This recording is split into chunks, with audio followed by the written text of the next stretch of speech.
Black Star Network is here. Hold no punches! I'm real revolutionary right now.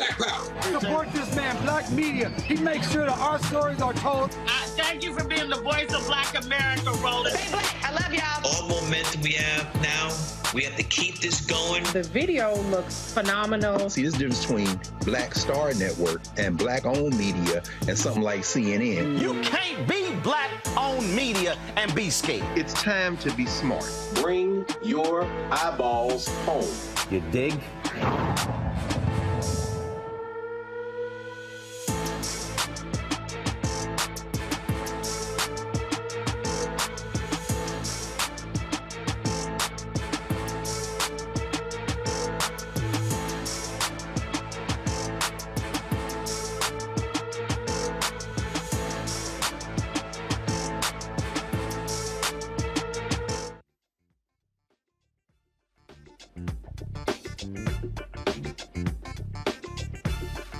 Today is Friday, January 13th, 2023. Coming up on Roland Martin Unfiltered, streaming live on the Black Star Network. We're 2 weeks into the new year. The LAPD has seen 3 police-related deaths so far this year. A retired LAPD sergeant will join us to talk about the history of the LAPD and what can be done to change this department. We have an update on the Houston Independent School District School Board. They voted not to terminate Jack Yates High School Principal Tiffany Guillory. I'll tell you exactly what happened during last night's 4-hour meeting. Student homelessness in the country has been a consistent issue over the past several years.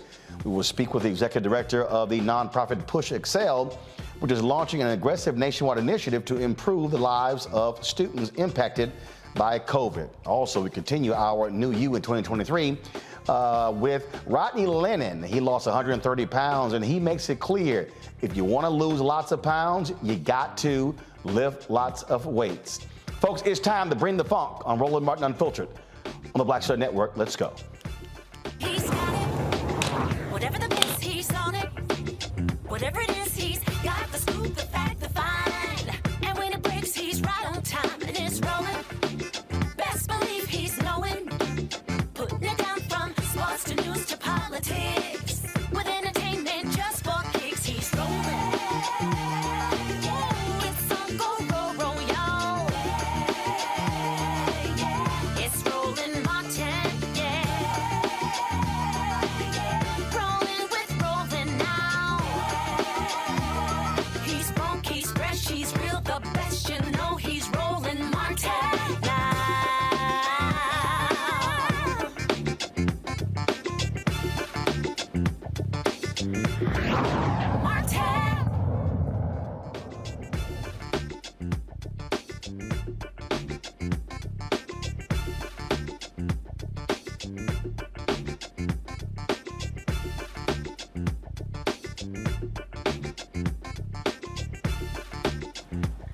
With the history of racism and police brutality in the Los Angeles Police Department, this year is starting with an alarming trend. 3 people have been killed in 2 days. Takar Smith was killed on January 2nd. Oscar Sanchez and English teacher Keenan Anderson both died on January 3rd. LAPD officers fatally shot Takar Smith, who they allege had a knife. Oscar Sanchez was killed because they say he was threatening them with a metal rod. And of course, Keenan Anderson was tased to death. Chief of LAPD, Michael Moore, made this statement following the uptick in police-related deaths. He said, "These cluster of events, while miles apart, deeply concern me. My commitment to the families is not just the condolences, though. It's my commitment to ensuring the greatest transparency as possible, as much as the law allows, to include the details of the investigation, as well as the findings and my recommendations, eventually regarding the actions of our people." Karen Bass, the new mayor of Los Angeles, is also raising her concern with this statement. "We must reduce the use of force overall, and I have absolutely no tolerance for excessive force. We must also lead our city forward, finally, on the mental health crisis that has been allowed to grow, fester, and cause so much harm to individual Angelenos, their families, and our communities." Now, all 3 deaths are under investigation. Joining us right now is retired LAPD Sergeant Cheryl Dorsey. Glad to have you back on Roland Martin Unfiltered. So when you look at that statement from the police chief, but you look at 3 folks already being killed. How do you square that? Well, let me say this. Our police chief is savvy. He's used to doing these kind of interviews in front of a bank of cameras. And understand this. He is nearing the end of his first term. He serves at the pleasure of this newly elected mayor, a Black woman. He wants a second term. And so while he's saying all the right things publicly, at the end of the day, the buck stops with him. He will adjudicate all 3 of these uses of force. And he will determine what, if any, action will be taken. It could be something as simple as officers being retrained with regards to the use of the taser and deadly force, up to days off without pay, and ultimately termination. He has the final say with regards to all that, and we may never know because he said he'll do what and say what he can as the law permits. That particular point there about being, media savvy, he maybe wants to get reappointed by this mayor, and by saying that, well, this deeply concerns me, but again, when you look at her statement, the problem that I keep saying as well is you have to do something when you keep having these mental health crises and you have officers who are responding and they end up killing somebody. Well, let me say this about the 3 incidents, and they're all different, so we have to take them each individually. And so I call balls and strikes.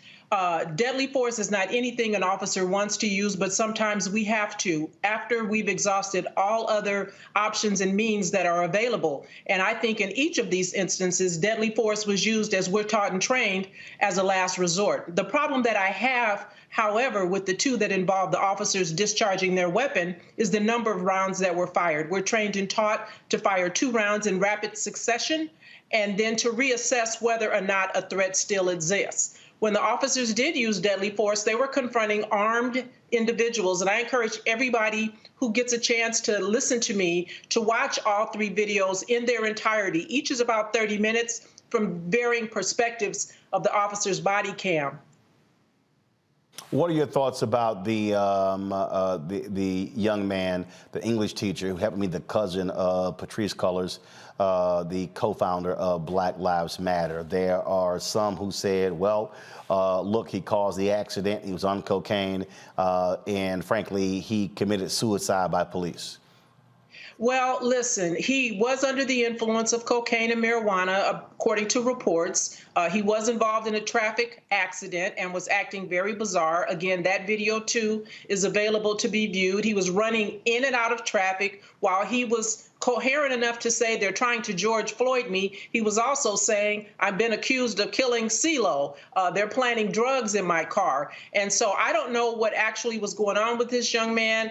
I think the use of a taser was appropriate. I'm not sure that he needed to be tased 6 times. Certainly there were sufficient officers on scene, in my belief, based on my training and experience, where you could have dictated 2 officers each grab a limb and let's get this guy in handcuffs. So I don't know if the cocaine in his system or any other diagnosis that he might have in terms of his medical condition were contributing factors. But at the time of this incident, no one knew he was Patrisse Cullors' cousin. No one knew he was under the influence of cocaine. And they did what they needed to do in that moment to keep him from killing himself because he's running in and out of traffic. Gray made a point where you're talking about, well, should have been tased 7 times. Carl Douglas, the family attorney, was on yesterday, and that was something that I noted. I counted almost 8 police officers who were surrounding him, and I'm sort of thinking the same way you are. You mean to tell me that 8 cops, 1 guy, they can't actually subdue him without tasing him 7 times? Yeah, that's the problem that I have, and that's something that they're going to have to address when this thing is investigated administratively. But again, understand Chief Michael Moore has total autonomy in terms of what he does with those officer or the officer who kept laying on the taser button, discharging those bolts into Mr. Anderson's body. And so again, it could be something as simple as retraining the officer and officers on that department about proper use of a taser. So, we'll find out, maybe, maybe not, how this is going to be handled in terms of what discipline, if any, the officers are going to receive. But I think at the end of the day, there'll probably be culpability pointed in all directions. The thing that we often talk about on this show really comes to actions of police officers. And what I keep saying is, look, death is death. It is final. You don't come back from that. There's no check that you're to come back from. I totally understand when officers are faced with a life or death situation, but I just think that in situations like this, you got to be far more aware of that and not just go to as hard as possible. And I think, again, this is where I believe training, this is where expertise comes in. This is also where humanity comes in. Absolutely. And listen, there was somebody on scene dealing with Keenan Anderson, the gentleman who was involved in the traffic collision, who was tased 6 or 7 times. Certainly somebody in that group of 8 officers that I counted could have said just what I'm telling you now. Hey, I need 2 people on his arm. I need 2 on his legs. And let's get this guy into custody. Tasing is appropriate, but the number of times that he was tased is problematic for me. And so the officer is going to have to explain why he thought it was necessary, because at some point, then it begins to look like punishment for not complying as opposed to trying to get someone into custody for their own well-being. All right, then. Well, again, we'll see exactly what happens with these investigations. Cheryl Dorsey, always a pleasure to have you on the show. Thank you so much for having me. All right, folks, we come back. I'll talk about this with my panel. We'll also talk about some additional news, including what took place in Houston with the reinstatement of Jack Yates principal Tiffany Guillory. And we'll talk about, again, why it's important for people, community, to come out and express their concerns and to show that they care about these matters. Folks, don't forget, download the Black Star Network app, Apple phone, Android phone, Apple TV, Android TV, Roku, Amazon Fire TV, Xbox One, Samsung Smart TV. You can also join our Bring the Funk fan club. Your dollars make it possible for us to do what we do. Send check-in money orders to P.O. Box 57196, Washington, D.C. 20037-0196. Cash App is $RM Unfiltered. PayPal is R Martin Unfiltered. Venmo is RM Unfiltered. Zelle is Roland at RolandSMartin.com. Roland at RolandMartinUnfiltered.com. And be sure to get a copy of my book, White Fear, How the Browning of America is Making White Folks Lose Their Minds. That, of course, is available at bookstores everywhere. And also, I want folks to remember, if you're in St. Louis, we're going to kick off our White Fear tour with a book signing in St. Louis. We're going to be, of course, with the St. Louis Urban League taking place January 21st on at 3 p.m. And so I'll be with a Q&A with Tef Poe, as well as Michael McMillan. Look forward to that, folks. We'll be right back. Hatred on the streets, a horrific scene, a white nationalist rally that descended into deadly violence. White people are losing their damn minds. As an angry pro-Trump mob storms the U.S. Capitol, we've seen We're about to see the rise of what I call white minority resistance. We have seen white folks in this country who simply cannot tolerate black folks voting. I think what we're seeing is the inevitable result of violent denial. This is part of American history. Every time that people of color have made progress, whether real or symbolic, there has been what Carol Anderson at Emory University calls white rage as a backlash. This is the rise of the Proud Boys and the Boogaloo Boys. America, there's going to be more of this. Here's all the Proud Boys, guys. This country is getting increasingly racist in its behaviors and its attitudes because of the fear of white people. The fear that they're taking our jobs, they're taking our resources, they're taking our women. This is white fear.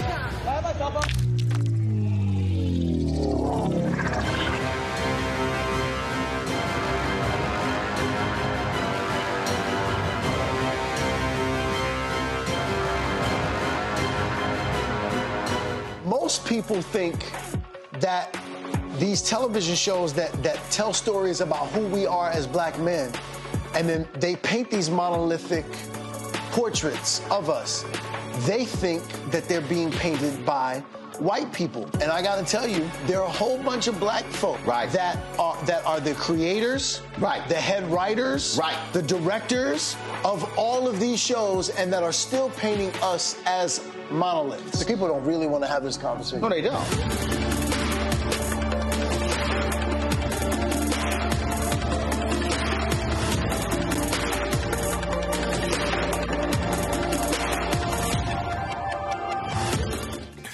I'm BB Winans. Hey, I'm Donnie Simpson. What's up? I'm Lance Gross, and you're watching Roland Martin Unfiltered.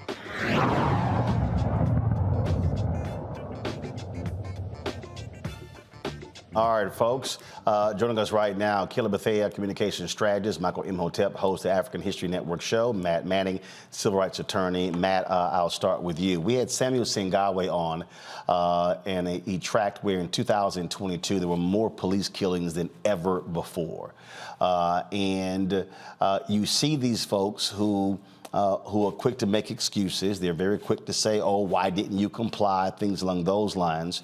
But when you're a police officer and you have that much power, when you literally can take someone's life and get away with it, you might want to be judicious in your actions.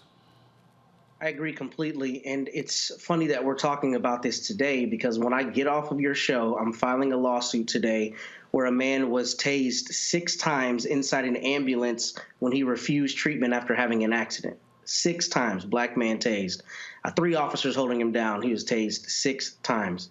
What we find, Roland, is that with qualified immunity and some of the other hurdles that plaintiffs have in these cases, the issue is it's so difficult to vindicate your constitutional rights. We talk about it every week, but the problem is there's really no check on police who go way too far, which we're seeing across the nation as an epidemic. There's no check unless and until there are actually laws passed that don't allow them to escape responsibility. And this becomes a huge issue when you see that in this instance, all 3 of these gentlemen died with a stun gun. So that's important because it's not just people being shot fatally with a handgun. You're talking about even less lethal or supposedly less lethal mechanisms causing death. So we really have to have a come to Jesus moment about policing in this country. You would have thought that after George Floyd that would happen, but we're continuing to see this, and we continue to see an uptick. And until these officers are held accountable, there will be nothing to disincentivize them continuing to use excessive force. And that right there, Kelly, that's what it comes down to, the outcome of the actions. And just all too often, you have excuses that are made. You have the police union that will quickly support them, but you got to have accountability. I mean, at some point, it's simply we cannot continue of just saying, oh, let's just keep making $1 million payouts in these cases.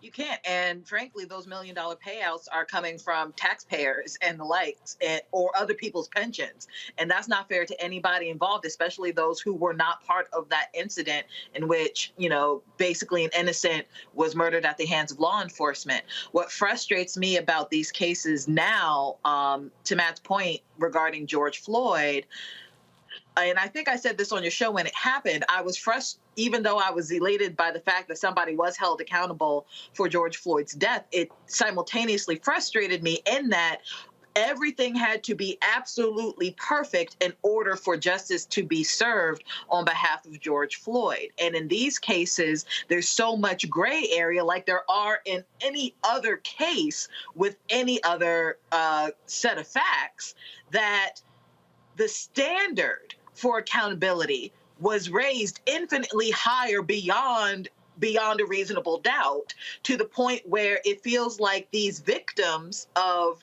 law enforcement violence, of police violence, won't get the justice that they deserve because the standard is now so impossibly high. So we need to have a come to Jesus moment with accountability, but we also need to have a come to Jesus moment with what exactly is the standard in court now and beyond for justice to be served, because right now it's beyond a reasonable doubt. The issue here, Michael, what we see again continuing is that if your police departments, if you don't put real procedures in place, this thing is going to be like Groundhog Day. It's going to keep happening over and over and over. You also need to have, as Cheryl said, you need to have senior officers on duty actually use discretion, use leadership, and not allow things just to simply get out of hand. Yeah, I totally agree with that, and I would even go a few steps further than that. First of all, I'm glad you had Cheryl on the show somebody who actually has experience being a police officer, because unfortunately, a lot of times when these conversations take place, you may have activists on the panel or things like this, but nobody who's actually been a police officer before. So thanks, Roland, for having her on.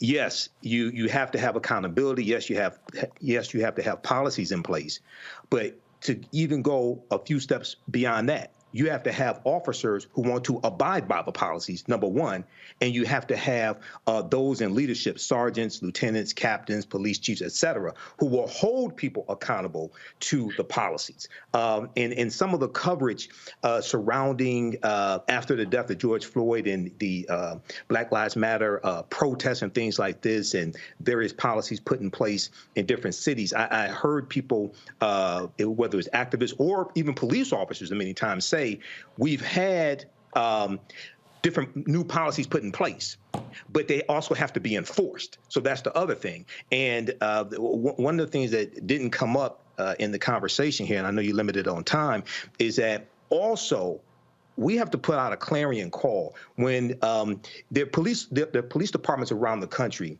that are hiring right now, because they've lost police officers for various reasons, whether they left the profession, retired, what have you. African Americans, those who want to be the type of officers that we all say that we want to see, those who will preserve life, et cetera, we have to apply for these positions as well. And a lot of those people are going to be the ones who will want to enforce these policies and abide by the policies also. So it's a holistic approach to this. But Matt, unfortunately, what we just continue to see is an escalation in settlements. Now what is happening, we're actually seeing insurance companies saying, you know what, we're going to jack up the rates because we're tired of these payouts. Yeah, well, I haven't seen that, but yeah, I mean, that is an issue, particularly because Kelly alluded to it earlier. A lot of times this comes out of the city or the county's coffers, so there is a detriment to taxpayers, and a lot of times there's not insurance. That's one of the other issues that people don't realize.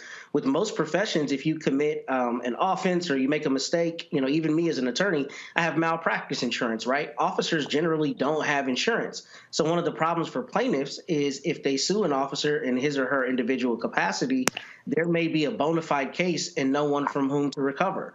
So I think some of this is, kind of to Michael's point, a larger policy issue, not only in changing some of the policies and making people abide by them, but even requiring, for instance, that a city or individual police department has insurance policies to cover their officers so that it's not coming out of the county's coffers, but that there's something there if there's a bona fide case. And, you see that issue as it relates to plaintiffs trying to recover in the cases where it's not a $12 million case. It's not a big $1 million settlement. There are a lot of things that happen that aren't six-figure cases, and the city or the county still has to pay out, and they should be required to have insurance to do that. That right there, Kelly, really, I think is something that is critical. When we talk about these payouts, we talk about how these cities are responding to that. I guess, as I said, we're seeing folks say, we're tired of this. Was also interesting, and I just get a kick out of these law and order people who also are so-called fiscal conservatives who are real quiet with the hundreds of millions and billions of dollars in taxpayer funds that are being paid out. Those fiscal conservatives are conservative with their own taxes, so they're probably not even in the pot. So that's probably why you're not even hearing from them. It's kind of like those who live in glass houses need to shush. But you're right. The issue of taxpayers carrying the burden of these families' recovery funds, like it's going to get ridiculous if it's not ridiculous already. And I worry, especially in these major metropolitan cities where you're seeing, I don't want to say an uptick, but certainly the spotlight is on them when it comes to law enforcement violence. I worry about who's really going to be footing that bill because, rent's high, everything's high. Taxes are going up and eggs are expensive. Like, who's really going to be footing this bill, and how is that going to affect the family's recoveries? Are they going to shrink the recovery amount? legislatively speaking? Are they going to increase taxes so they can pay them off? Is there going to be insurance involved? You don't know. At this moment, none of us know. But it is concerning the fact that everybody's bending over backwards regardless, without accountability being taken into account when it comes to these incidents. They continue and they continue and they continue. And unfortunately, you simply are not seeing the level of accountability. And really, Mike, we got about 30 seconds. The issue that jumps out the most is that in this country, the laws have been passed, and there are literally so many protections, and Matt knows this very well. It is hard to pierce that when they are pretty much absolved of anything. That is true, Roland, but one of the missing elements here and the strategy that I think should be employed and was missing when they tried to get the George Floyd bill passed through the Senate, even though Tim Scott blocked it, is each year, if you look at Fatal Force, which is the database from the Washington Post and information from CNN, et cetera, each year there are more white people shot and killed by police than African Americans. Yes, we're disproportionately killed. I understand that. But I think a strategy that should be used is talk about the white people who've been unjustly killed by police. Bring in those white mothers to a Senate hearing and talk about their baby unjustly shot by police, et cetera, and put a white face on it as opposed to just an African-American face. That's a strategy that I really think should be utilized and really has not been utilized widely so far. Yeah, but you also got to have white folks who step up to actually do that. That's a whole different story. I agree. All right, folks, got to go to break. We come back. We'll talk about community action, what happened last night in Houston, where we blocked the firing of the principal at Jack Yates High School. You're watching Roland Martin Unfiltered right here on the Black Star Network. On the next Get Wealthy with me, Deborah Owens, America's Wealth Coach, the number of people working from home has quadrupled to almost 30%. You're going to learn how you can now create your money space. It can impact your mood, your mindset, and your ability to get wealthy.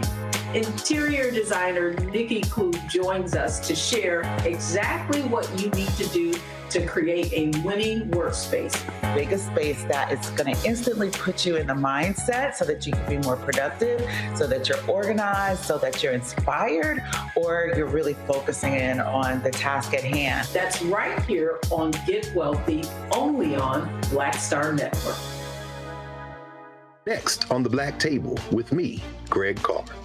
Our legal roundtable is back in session as we look at yet another potential landmark case being considered by the United States Supreme Court. This one is called 303 Creative versus Alennis, and may be the most important and far-reaching First Amendment, that is freedom of speech, case of our time. It could, depending on how the court rules, open the door for a return of Jim Crow segregation laws. It's true. If you say we can discriminate against one, you're saying we can discriminate against all. That's on the next Black Table. Don't miss it. Right here on the Black Star Network. We're all impacted by the culture, whether we know it or not. From politics to music and entertainment, it's a huge part of our lives, and we're going to talk about it every day right here on The Culture with me, Faraji Muhammad, only on the Black Star Network. Hey, I'm Amber Stevens-West. Yo, what up, y'all? This is Jay Ellis, and you're watching Roland Martin Unfiltered.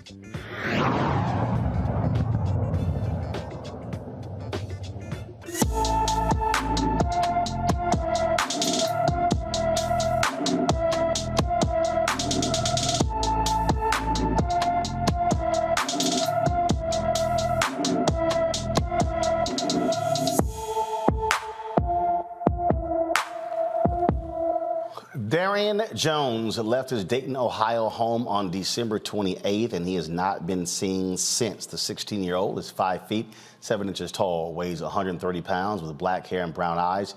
Anyone with information about Darian Jones should call the Dayton, Ohio Police Department at 937-333-2677, 937-333-2677.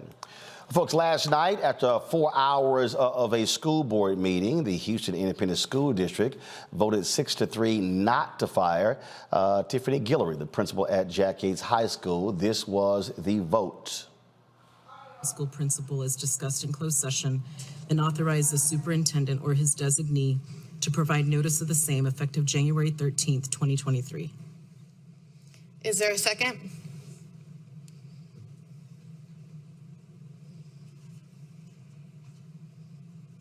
Second, Baker. We have a motion by trustee Cruz and a second by trustee Baker. Please vote.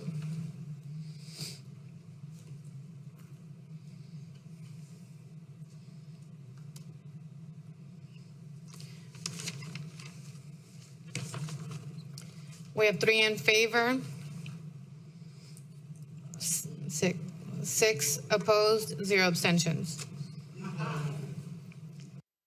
So with that, Tiffany Guillory will not be fired. She kept her job. Of course, she's been there for the last 5 years. The superintendent there, he was trying to move her out. They claimed, again, trying to fire her mid in the middle of the school year. They still have yet to actually explain to anyone exactly what the reason was. Clearly, the school board totally disagreed with that. But the thing here is that I don't believe for a second that if it wasn't for public outcry, if it wasn't for us showing up at the school board meeting, if it wasn't for folks mobilizing and organizing, they would have fired her. The silence would have led to that.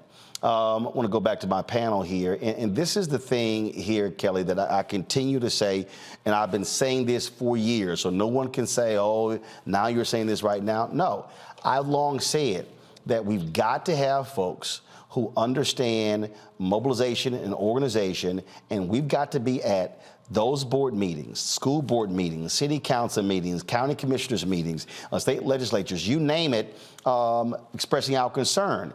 In addition to that action last night, there was a discussion about the redrawing of maps.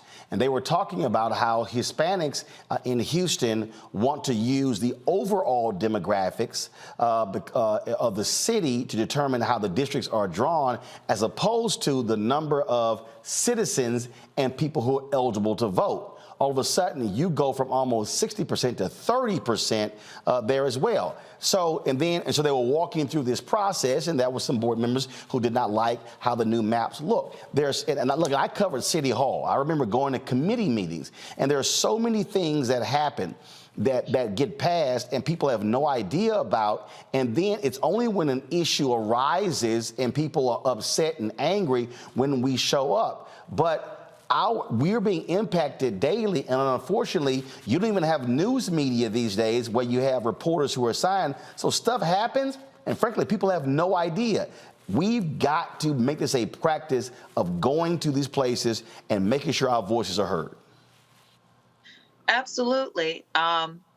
You're right. You've been saying this for quite a while, but just to reiterate, even though it's not on television and in your face all the time, local politics really are your most important set of politics, because that is what is affecting you most directly, most intimately.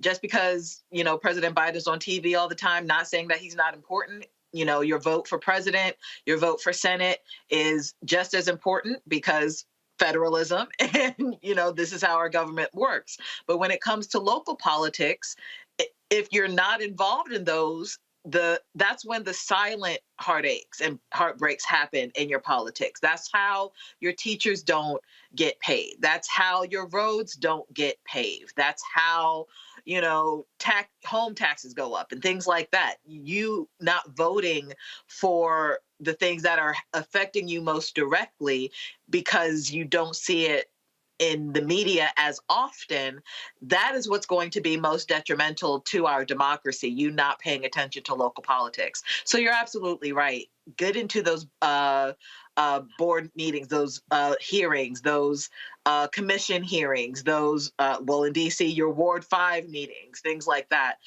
to make sure that the people who are affecting you most directly are actually representing you the best and in your best interest.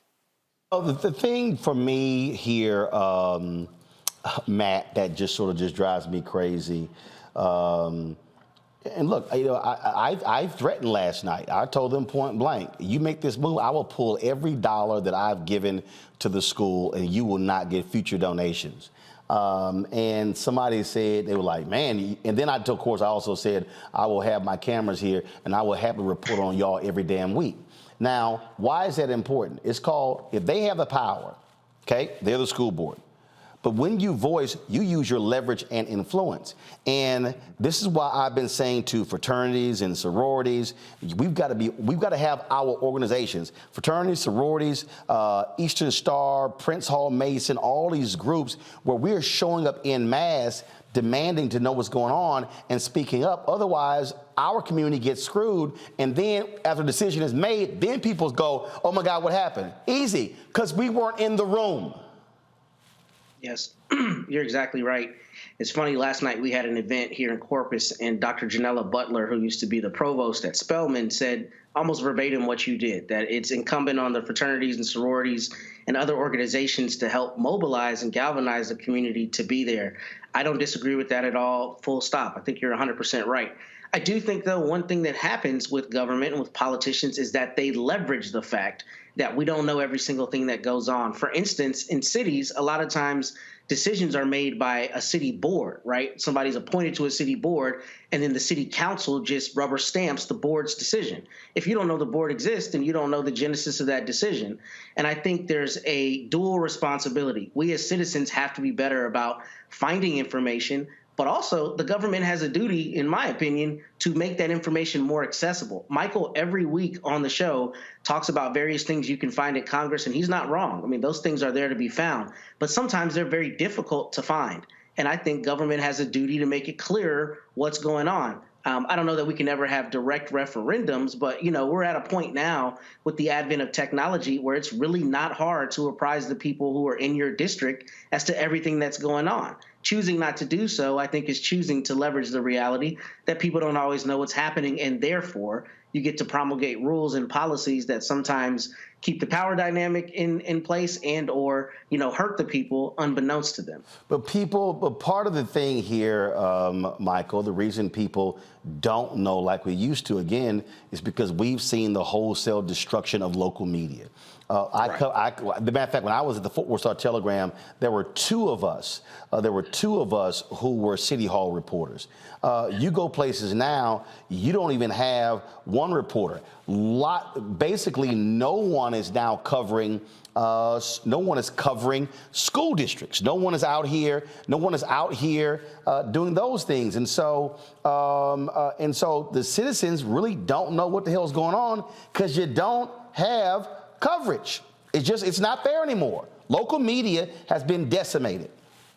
Absolutely, and it takes money to finance local media. The radio station, the African History Network shows on 9:10 a.m. WFDF here in Detroit. During COVID, they had to get rid of their news department because, during the lockdown, they couldn't go out and do interviews, things like that. We had declining revenue, et cetera. So they had to get rid of their news department. And when you see local media, local newspapers, et cetera, especially because of COVID, you've seen them have to, if there was a situation where most of their articles were free online, a lot of them have had to go to start charging some type of subscription fee, okay, to be able to pay their journalists, pay their writers, pay the people in the field who go out and cover these stories. So this is extremely important. This is why African American owned media is so important.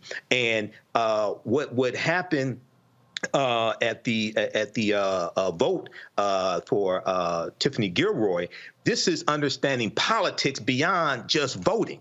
Okay, I talk about often how politics is the legal distribution of scarce wealth, power, and resources, right? And the writing of laws, statutes, ordinances, amendments, and treaties, their adoption, interpretation, and enforcement. We not only have to leverage our economics, but also our media to be able to push our agenda. And this is what you were able to do, Roland, at the meeting the other night. So, this is extremely important. And yes, fraternities and sororities, et cetera. But lastly, I'll wrap up with this. We have to, if we just look at the critical race theory push by the right wing, by conservatives. That did not happen by accident. That was financed. It's heavily financed by dark money. They were very organized, et cetera, right? Organizing parents to run for school board office, and then they're going to run for larger offices. We have to, on our side, we got to have a counter movement that does the same thing, okay? And that's something that's largely lacking nationwide, a counter movement to the anti-critical race theory movement. Yeah, but again, if it's not being financed, it's not going to happen. Yes. All right, folks, some good news finally. After 4 years of this show, we have been nominated for an NAACP Image Award, of course. And so here's the deal. It's now public. Go ahead and show it. So here are the nominees. Of course, our election night coverage, along with other specials from OWN and ABC as well. And so here's the deal. You can vote. The public can now vote. So I want you to do this here. I'm gonna try to see if I can do this real quick here. You go to my iPad, and so here's what you go to NAACPImageAwards.net. Okay. What you do is you click vote, and then what happens is you see all of the categories here. Again, our category is outstanding news information special. You will see right here, this is where, and then you click vote. Now what you can do is you can vote in one category, or you can go back to vote in all the categories.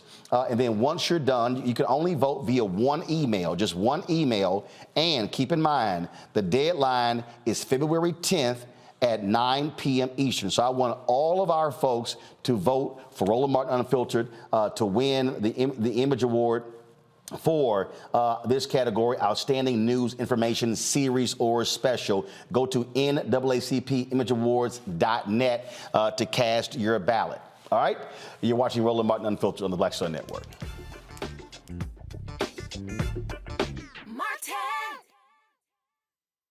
I'm Deborah Owens, America's Wealth Coach, and my new show, Get Wealthy, focuses on the things that your financial advisor and bank isn't telling you, but you absolutely need to know. So watch Get Wealthy on the Black Star Network.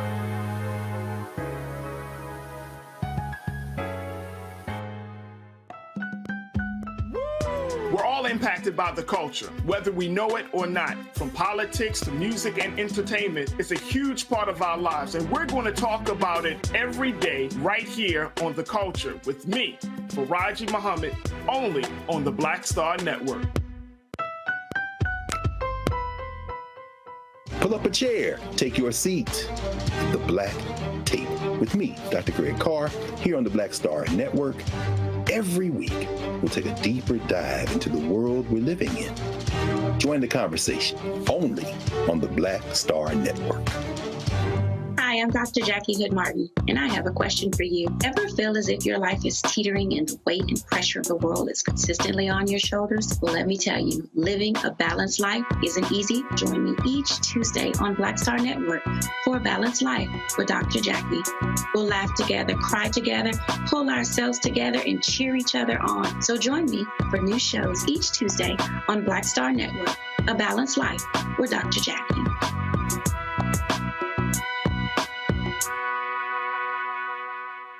Hi, I'm Teresa Griffin. Hi, my name is LaToya Luckett, and you're watching Roland Martin Unfiltered.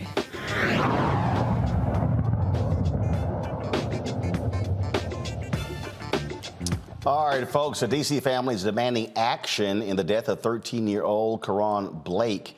Blake was killed in Washington, D.C. on the 7th of January after a man thought the teen was tampering with cars. The unidentified man shot Karan, who later died at a local hospital. Though the shooter remains unnamed, Metropolitan Police say the shooter is black. The community is outraged at the police department. They have not released the suspect's name or charged him for what seems like a vigilante killing.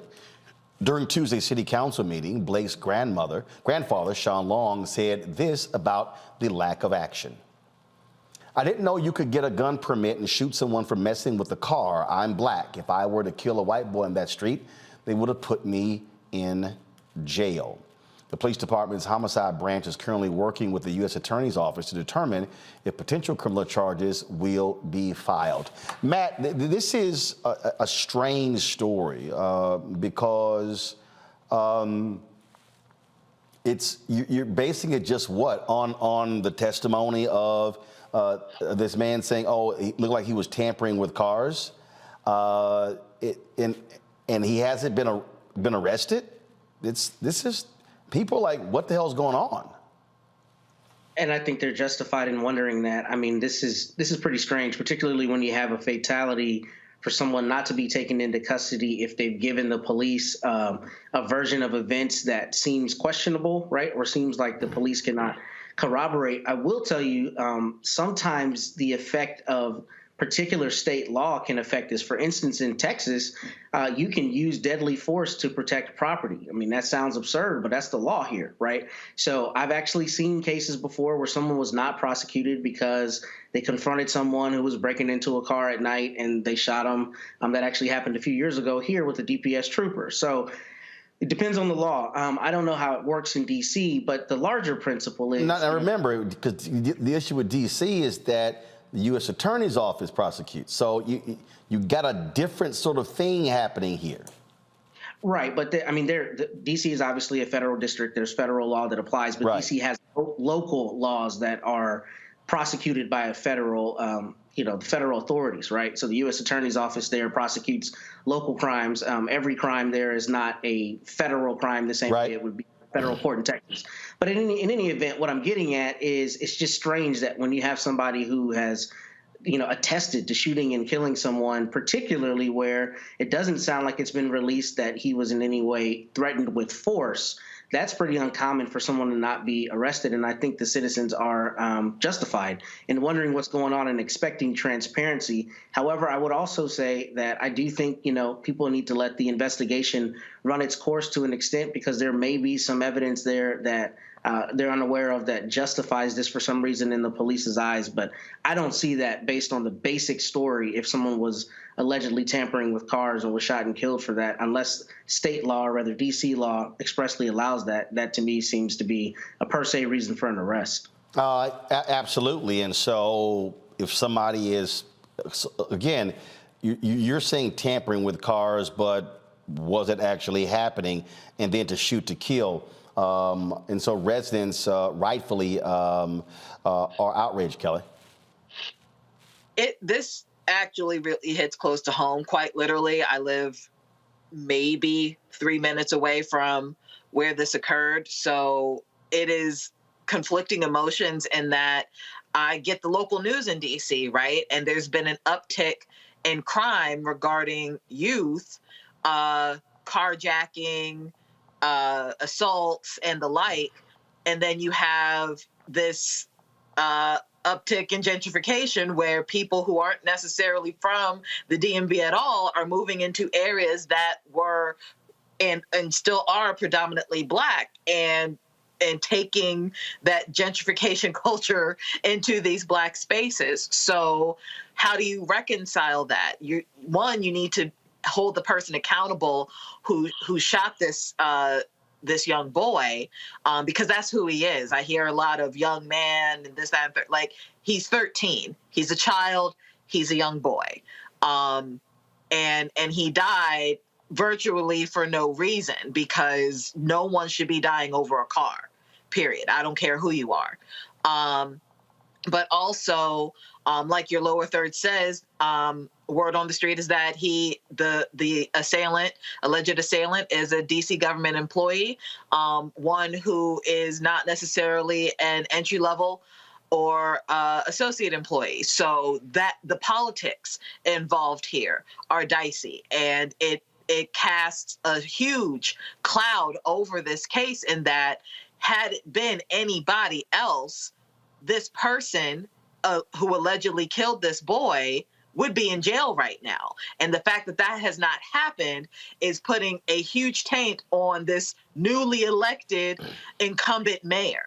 So, again, a lot of things need to be reconciled with this case, but at the end of the day, a boy is dead off of something that, frankly, we have no proof that he did, because he was killed before he was even remotely held accountable for what he allegedly did. So my heart goes out to the family of Karan Blake. My heart goes out to the community of Karan Blake, the community that has surrounded him with love for the 13 years of his life that is no more because somebody decided to kill him over a car.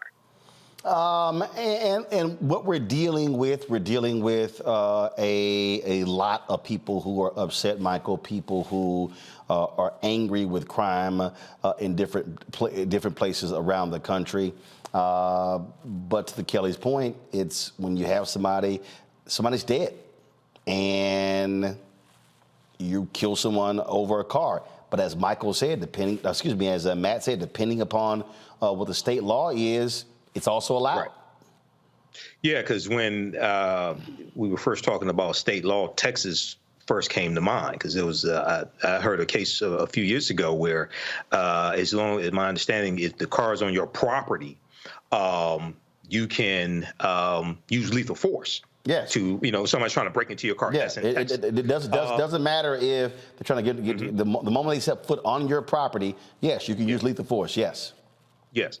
In this case here, I read the piece from CBS News. There's still details that are missing.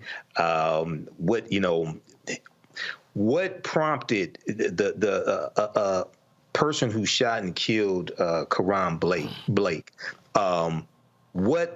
How did things escalate to the actual shooter? And he is African American, by the way. Okay, I think it was stated here he is African American. The person who shot him. So there are a lot of details that are missing. Now, from my experience, and especially here in the city of Detroit, if you have a situation where you have a shooting like this, usually the name of the person who did the shooting is withheld until charges are filed, generally speaking, from my experience with this. But hopefully all the facts come out. And if this person is guilty, if this was an unjust killing, then absolutely they should go to prison. If it's a situation where it was, I'm not saying it is self-defense, but I'm saying if evidence comes out and it was self-defense, okay, that's something different. But hopefully all of the facts will come out here so we know exactly what happened. And then, you follow the facts and hopefully justice will prevail. All right, folks, the New York jury has ordered two Trump organization companies to pay $1.6 million in fines. That's the maximum they could have been hit with. The Trump Corporation and Trump Payroll Corporation were ordered to pay the maximum allowed by law because of the 15-year tax fraud scheme orchestrated by the Trump Organization executives. Trump Organization was convicted of 17 counts of tax fraud and other crimes in December. Executives doctored the company's books to avoid paying taxes on lavish perks from Manhattan apartments, luxury cars, and private school tuition. Prosecutors did not indict Donald Trump, but his longtime executive is sitting in Rikers prison right now. The wife of an Iowa Republican was arrested for 2020 voter fraud charges. Kim Fong Taylor, the wife of Republican politician Jeremy Taylor, who ran for Congress in 2020, was arrested and accused of 3 counts of fraudulent registration and 23 counts of fraudulent voting. The 11-page indictment alleges Taylor visited numerous households within the Vietnamese community in Woodbury County, where she collected absentee ballots for people who were not present at the time and filled them out and cast those ballots herself. Taylor is also accused of signing voter registration forms on behalf of residents who were not present. She's facing a maximum of 5 years in prison. Knows how quiet a lot of these Republicans are? Okay, folks, the Chicago Bears, they have a new team president and CEO. He is Kevin Warren. He will replace Ted Phillips, who is retiring after 40 seasons with the Chicago Bears. Warren brings a wealth of experience as he's worked with the St. Louis Rams, Detroit Lions, and Minnesota Vikings. In 2020, he became the commissioner of the Big Ten. Given the Bears' history of racism, owner George Halas played a central role in the league-wide 6-year black player ban. Now, Warren's hire will bring a level of diversity not seen in the Bears' leadership, as he will oversee general manager Ryan Poles and the business operations. The NFL is still struggling with diversity in leadership, with just 4 teams in 2020 having a black president and 1 black head coach remaining in the NFL. And folks, Major League Baseball is mourning the death of former Philadelphia Phillies outfielder Lee Tinsley. Tinsley entered the major leagues in 1983 and the Seattle Mariners, had 2 stints with the team, wrapped around 2 stops with the Boston Red Sox, and stayed with the Philadelphia Phillies in 1996. After hanging up his hat as a player, he went into coaching. He coached for the Arizona Diamondbacks, Los Angeles Angels, Chicago Cubs, Cincinnati Reds, and the Mariners. Lee Tinsley passed away at the age of 53 years old. Folks, one of the things that I did also want to mention as we've been talking about these various stories. Today is the last day of public comment for the FCC looking at the purchase of Tegna by Standard General. And of course, we had Sue Kim, who was the Korean American who leads Standard General, on our show. And I actually posted something on my Twitter account, and hopefully the FCC will see the interview that we did. Because I do believe that $8.4 billion acquisition could be quite beneficial to Black-owned media and Black content creators. I've long said that we've got to have more minority ownership, more Black ownership of media properties. What I've also said is you've got to have partnerships, whether they're joint ventures, whether you're talking about, of course, M&A, different ways of working together. And so if you missed the conversation, go to our YouTube channel, go to the Black Star Network app. You will see my interview with Sue Kim. There's been a lot of talk about he's not the right kind of minority. Somebody actually said that. But I can tell you right now, I've had conversations with him, and I'm really hopeful that if they move this forward, that you're going to see that, because we do need greater distribution. We absolutely need greater access. And then when you're talking about being able to partner with a larger firm, because look, we continue to battle these ad agencies who continue to screw us over, even when it comes to the federal government. Trust me, I got a lot more to say about that next week. I'll tell you all about that. But this is one of the ways that we remain broke, when we don't have access to resources, don't have access to distribution, and so that happens. By the way, we signed a deal with MUXIP, the company. They're actually handling our 24-hour fast channel. And so if you go to Amazon News, you will actually see the 24-hour channel of the Black Star Network on that particular platform. And so we, of course, partnered with them. And so this company, as I said, they're handling the back end, which means that they're the company that we are sending our signal through to send through these other different networks. And so one of the things that we are doing is talking to other companies. And so in addition to the OTT platform, which is you see with the app, or you see on YouTube, we actually have now a 24-hour streaming channel, which is on Amazon News. And and our goal is to be on 5 other platforms by the end of the year. All right, folks, when we come back, we're going to talk about PushExcel, fighting homelessness in America. You're watching Roland Martin Unfiltered on the Black Star Network. When you talk about blackness and what happens in Black culture, we're about covering these things that matter to us, speaking to our issues and concerns. This is a genuine people-powered movement. There's a lot of stuff that we're not getting. You get it, and you spread the word. We wish to plead our own cause. Too long have others spoken for us. We cannot tell our own story if we can't pay for it. This is about covering us. Invest in Black-owned media. Your dollars matter. We don't have to keep asking them to cover our stuff. So please support us in what we do, folks. We want to hit 2,000 people, $50 this month, raise $100,000. We're behind 100,000, so we want to hit that. Y'all money makes this possible. Check some money orders. Go to P.O. Box 57196, Washington, D.C. 20037-0196. The Cash App is $RM Unfiltered. PayPal is R Martin Unfiltered. Venmo is RM Unfiltered. Zelle is Roland at RolandSMartin.com. On the next Get Wealthy with me, Deborah Owens, America's Wealth Coach, the number of people working from home has quadrupled to almost 30%. you're going to learn how you can now create your money space. It can impact your mood, your mindset, and your ability to get wealthy. Interior designer Nikki Klug joins us to share exactly what you need to do to create a winning workspace. Make a space that is going to instantly put you in the mindset so that you can be more productive, so that you're organized, so that you're inspired, or you're really focusing in on the task at hand. That's right here on Get Wealthy, only on Black Star Network. Hey, I'm Arnez J. Black TV does matter, dang it. Hey, what's up, y'all? It's your boy Jacob Lattimore, and you're now watching Roland Martin right now. Stay woke.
All right, folks, PushExcel is launching an aggressive campaign to help students who are dealing with the impact of COVID, who are also homeless. The organization is dedicating to raising awareness to address the needs, again, of homeless students and building better communities. Joining us right now is Reverend Dr.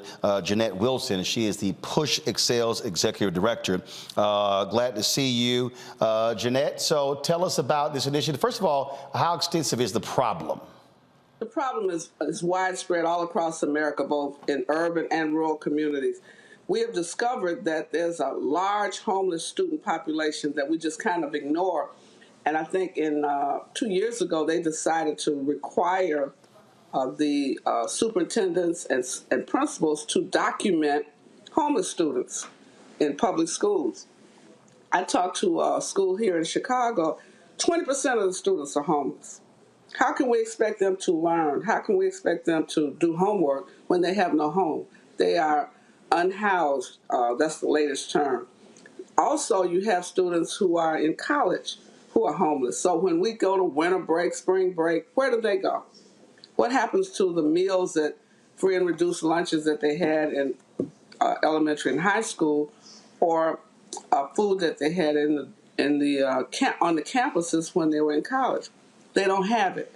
And so now you have a whole population of people that tend to drop out, become frustrated, or just very low performers, not because they don't have the capacity, but because they don't have the support. So, what have you all encountered? And we talk about students. I mean, you're talking about elementary, middle school, high school, but also college, right?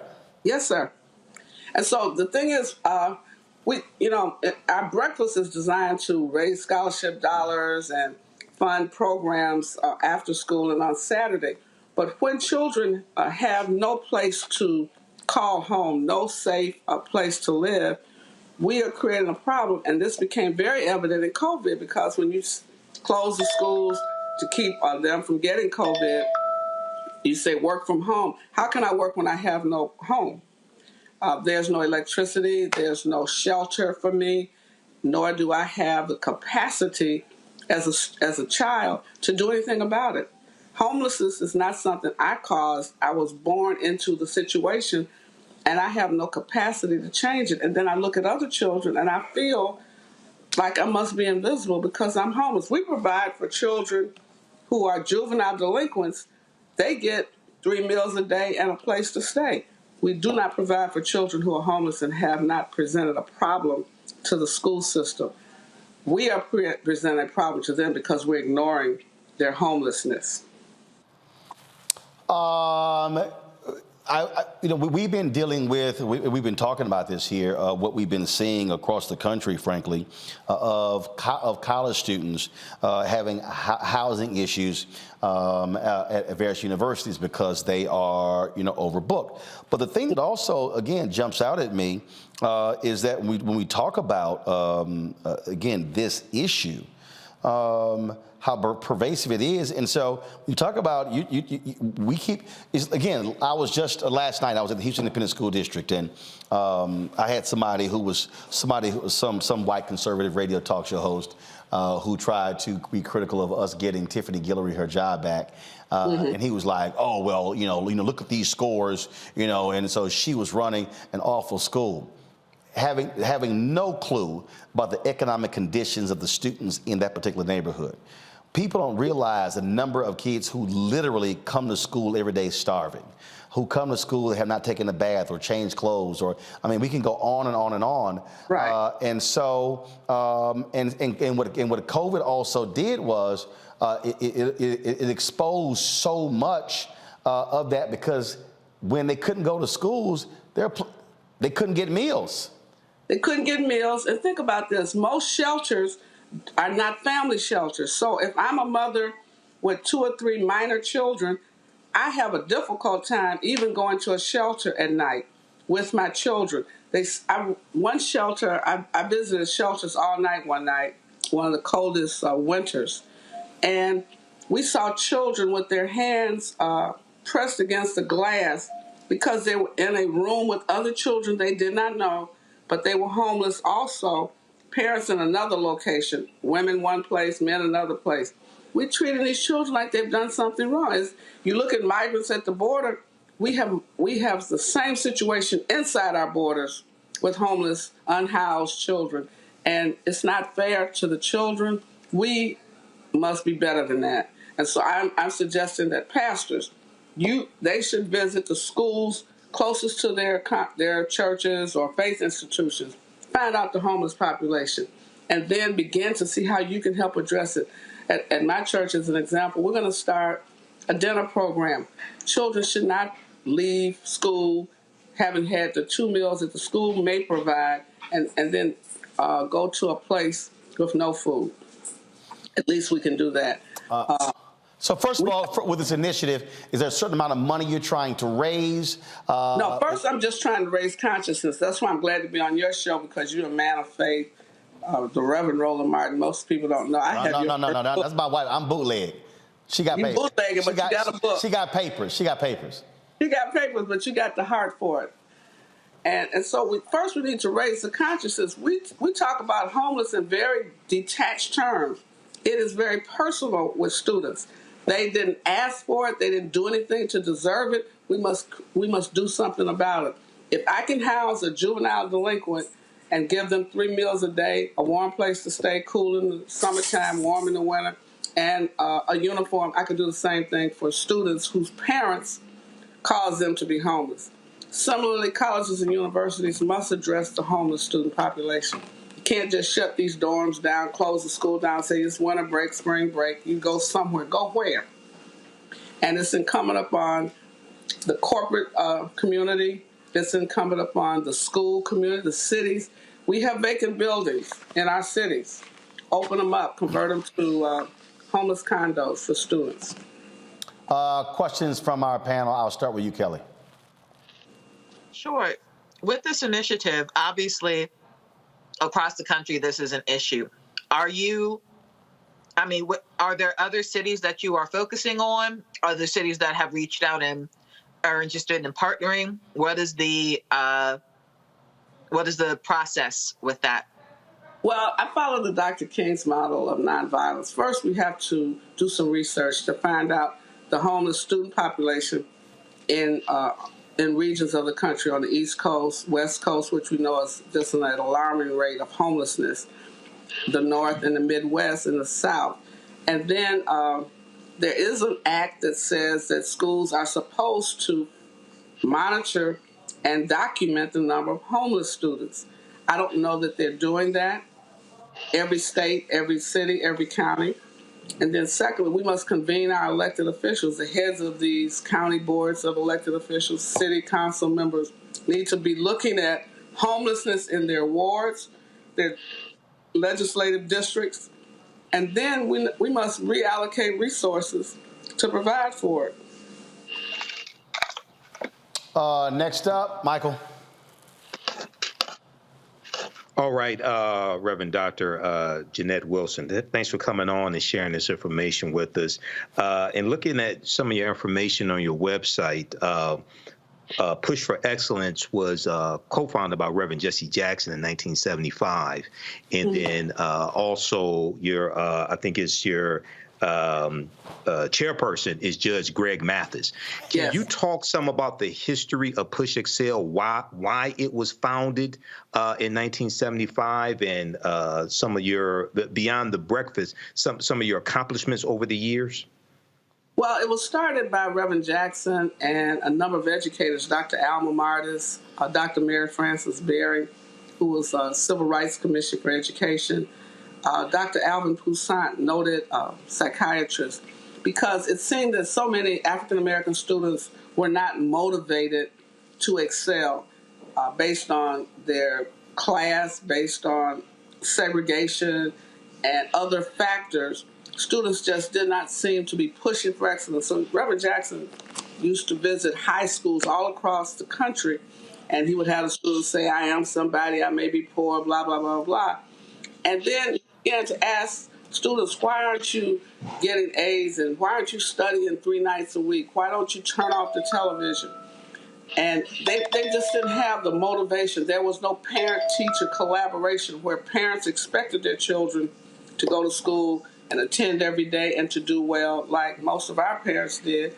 They didn't have teachers who felt that I don't care how poor you are, I don't care what your parents don't have, I expect you to do well in my class, and you can do well, and therefore I'm going to help you excel. All of us on this panel know our teachers. Got it. One great teacher, you remember her. I remember Miss Tatum, Miss Talley, English teacher. And she remembered me. I was speaking at a church. She introduced me several years after I graduated. I was just honored to know she remembered my name and everything about me. That's what teaching was. And so Reverend Jackson decided we have to get our young people to begin to see themselves, if my mind can conceive it, my heart can believe it, I can achieve it, giving them those motivational phrases. He partnered with... I got real quick, Jeanette, I got about 20 seconds before I go to break. If somebody wants to support PushExcel, where do they go? Go to pushexcel.org and make a contribution. You can text the word MLK23 to 41444. MLK23 to 41444. All right. I appreciate it. Thanks a bunch, and good luck with the breakfast on Monday. Thank you so much. Got to go to a break, folks. We'll be right back on Roland Martin Unfiltered on the Black Star Network.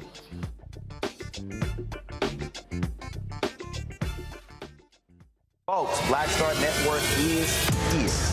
Oh, no punches! I'm real revolutionary right now.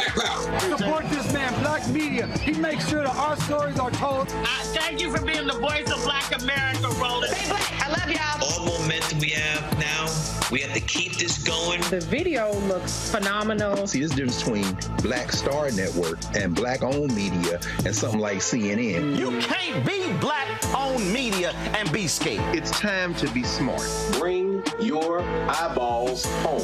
You dig?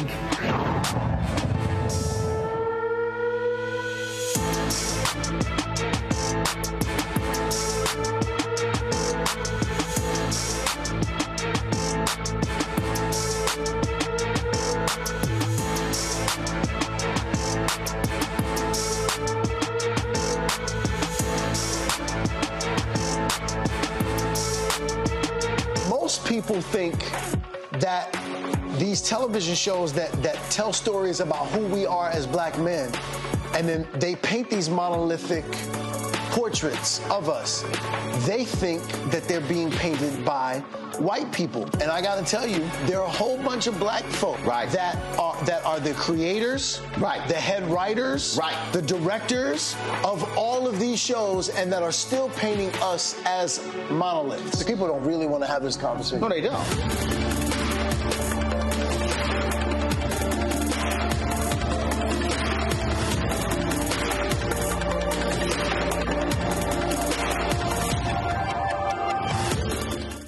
Hi, I'm BB Winans. Hey, I'm Donnie Simpson. What's up? I'm Lance Gross, and you're watching Roland Martin Unfiltered.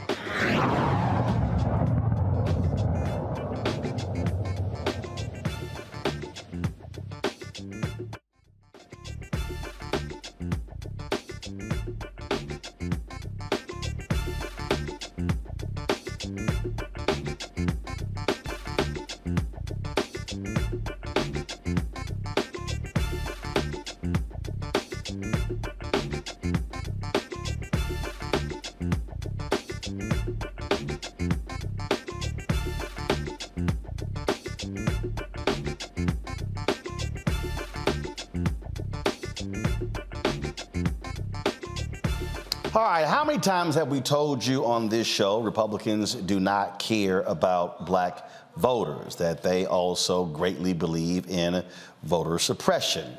Well, we now see that as the case in Wisconsin. Charlie Sykes is a longtime conservative in Wisconsin who's been highly critical of his party since Donald Trump came to power.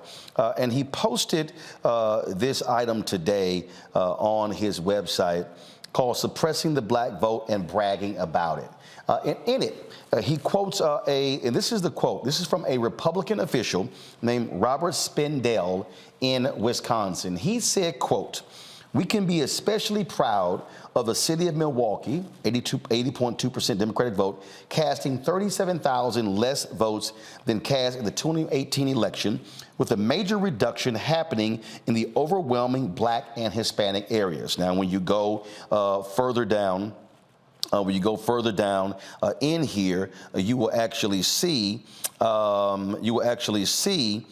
in here where they talk about this whole issue and what this guy actually said. He said, in the city of Milwaukee, and first of all, he put this in an email. In the city of Milwaukee, with the 4th Congressional District Republican Party working very closely with the RPW, RNC, Republican Assembly, and Senate campaign committees, statewide campaigns, and RPMC in the black and Hispanic areas, we can, and so the whole point about especially being proud of reducing it. Now, this is what he did. He claimed that this was the result of a well thought out, multifaceted plan that included biting black radio negative commercials run last few weeks of the election cycle straight at Dem candidates, a substantial and very effective Republican coordinated election integrity program resulting with lots of Republican paid election judges and trained observers and extremely significant continued court litigation.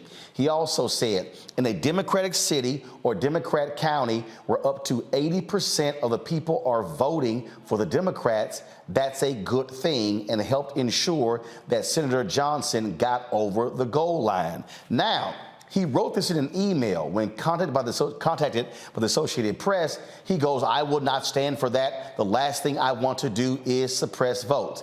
But here is the thing, folks, that jumps out. This was one of the fake electors for Trump. But if you really want to check this out, watch this right here.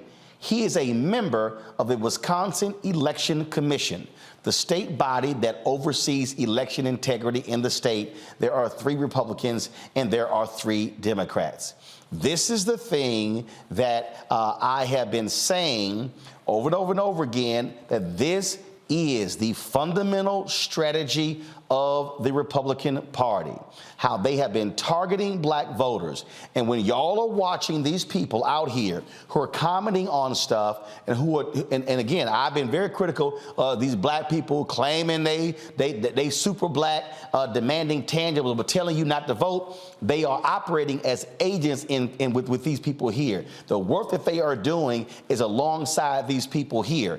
And the misinformation targeting black people is designed for this. Remember, Mandela Barnes lost, I think it was about 28,000 votes. Had you had the turnout in Milwaukee, and in fact, Milwaukee lost about 50,000 fewer people who voted in Milwaukee in 2022 than 2018. Now, I'm not absolving Mandela Barnes of anything because his campaign sucked. Their black strategy sucked. But do understand, it is a concerted effort by Republicans. I talk about this in my book, White Fear. This is a part of their strategy. This is what they want to do to African Americans. They do not want us to vote. This guy, Michael, is making it plain. He puts it in an email and he can't run from it. You're mute. Today. There you go. All right, go ahead. Go ahead. Yeah, I'm so glad you covered this story today, Roland, because I first found out about this today on Nicole Wallace's show on MSNBC, and she had Charlie Sykes on as well. This is a type of disinformation campaign, okay? And they bought ads targeting African Americans to depress the vote. This is one of the things that they did, okay? This is why we have to be so educated and knowledgeable about politics and understanding how this misinformation is fed to us to suppress our vote. If our vote didn't matter, why are people spending money to keep us from voting? And then you have the black social media pimps who don't understand politics, don't understand history, don't understand law, don't understand economics, who feed into this and spread this to our people to boost their social media platform. So we got two enemies. We got white supremacists like this guy, but we also have ignorant black people who put this mess out here as well. So this is why your show is so important. You know, Kelly, when we talk about these things, we talk about what they do and how they're doing this. This is not a one-off. This is happening all across the country in multiple states, and black folks need to understand they're doing it because they are scared to death of our potential power. Correct. And it's sad because instead of trying to find ways to garner our vote, to mobilize so that we as black people could, dare I say, become Republicans, be more conservative. There are incentives for fiscal conservatism in this country, some of the key tenets of being a Republican. That's not what they're about. That's not what people like this man are about. They are about preserving the power based off the color of their skin. And because we don't look like them, they don't care that black people aren't a monolith and that there's plenty of political ideologies to spare to the Republican Party. Because we do not look like them, because we are not white, they are not trying to have us in any type of right-wing set of politics. So it is sad. It is expected. You know, Matt, look, we just had the midterm elections. Folk better understand they are going to do even more of this in 2024. Black people need to be in position, need to be preparing for this and readying ourselves, because the last thing they want is to see Democrats control the Senate and the White House in 2024. That's exactly right. And we need to, as a people, recognize that we are under attack. It's not coincidental. We're under attack. And this is a perfect example because this is a brazen email where he had to call Cassidy, if you will, to try to back it up and say, no, I'm not, trying to diminish black votes. But you see it there written, clear what the strategy is. So we do need to be informed, and we need to be galvanized, and we need to expect chicanery to come down the road, because we know that's what Republicans are doing. They're playing for keeps. As we've seen with all the federal judges that have been put in, and as you talk about on the show, all of the local races. And that's the thing that's scary, is that this strategy extends to the local races, and those have a more measurable effect, like on your daily life, as Kelly mentioned earlier, about getting your roads paved and all the services that you may need. So people need to be alert, and you need to understand that this is a game that they're playing for keeps, and we have to counter that by being galvanized, but being at the polls. Indeed, and I can just, and I'm telling you, this thing it is major, and when people act like, this really ain't that big of a deal, it is. Senator Ron Johnson now is going to be there for the next 6 years. Yes. And the reality is, had Mandela Barnes won, Democrats would have a 52-48 majority in the United States Senate and would be there for a full 6-year term. And folks, understand, as we move forward to 2023 and 24, you're going to see a shrinking white population in America, and you're going to see an increasing black and brown population in America. I purposely walk this through my book. There's a reason why I call it white fear, how the browning of America is making white folks lose their minds. The Republican Party today, folks, is essentially a white party. That is who they are focused on. Oh, yeah, you can do the window dressing. You can talk about, there are 5 black Republicans who are now in the House. You've got Senator Tim Scott in the Senate, but that doesn't matter. They are showing us who they are, and they absolutely want to dilute black power. You look at now how they're trying to redefine who is black to keep a second black congressional seat out of Alabama. You see they're blocking the second black congressional district in Louisiana. They do not want to see 60-plus members of the Congressional Black Caucus. That is the last thing they want to see. And so we had better stop playing games, and we had better understand that we can ill afford as black people to be voting at 30, 35, 40% of our numbers. Those numbers must be at 65, 70, 75, 80 to counter the things that they are doing. That's why, don't forget, folks, to get a copy of my book, White Fear, How the Browning of America is Making White Folks Lose Their Minds. You can get that book, again, numerous bookstores. You can download your copy from Audible as well. And then, of course, so next Saturday, January 21st, my White Fear tour, we're going to be in St. Louis. I'm partnering with the St. Louis Urban League and also my man, rapper and activist Tef Poe. We're going to do an in-conversation with him and Michael McMillan, taking place at the Urban League's offices, 1408 North Kings Highway, St. Louis, Missouri 63113. And so it's free and open to the public. We do want you to RSVP if you're in the St. Louis area. So send us an email to info@RolandSMartin.com, info@RolandSMartin.com. I will be in St. Louis again next Saturday, January 21st at 3 p.m. Free, open to the public. We'll do the book signing afterwards, and in conversation discussing White Fear with Michael McMillan and Tef Poe in St. Louis. And of course, we're planning events in Los Angeles, in Dallas, in Houston, and other places as well. So we're really looking forward to making this happen.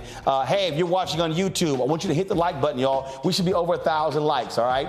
Same thing. Are you on Facebook? Hit the share button. If you're sitting here, any of these platforms, we want you to share the information with us. Let people know that we're on and what we're doing, because again, ain't no other show out here doing what we're doing, giving this kind of information. While they focusing on entertainment and what the hell Kanye is doing, we're actually talking about the issues that matter to black folks. We also want you to support us in what we do, of course, by downloading our app, joining our Bring the Funk fan club. Got to go to a break. We'll be right back here on Roland Martin Unfiltered, right here on the Black Star Network.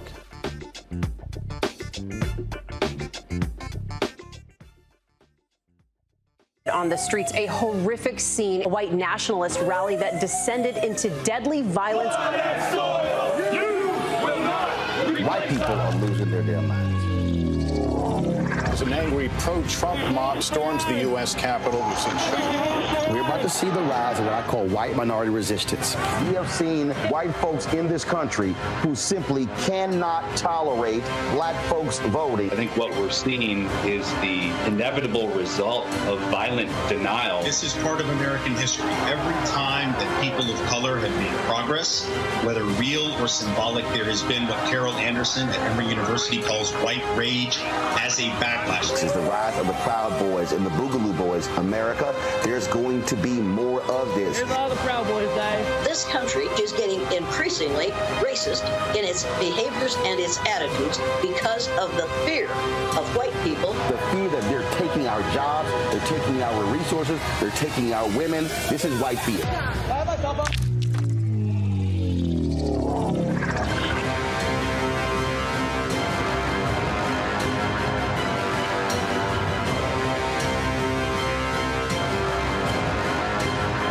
Pull up a chair, take your seat at the Black Table with me, Dr. Greg Carr, here on the Black Star Network.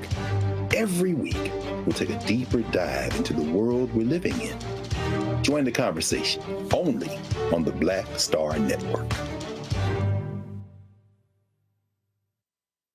Hello, everyone. It's Kiara Sheard. Hey, I'm Taj. I'm Coco. And I'm Lily. And we're SWV. What's up, y'all? It's Ryan Destiny, and you're watching Roland Martin Unfiltered.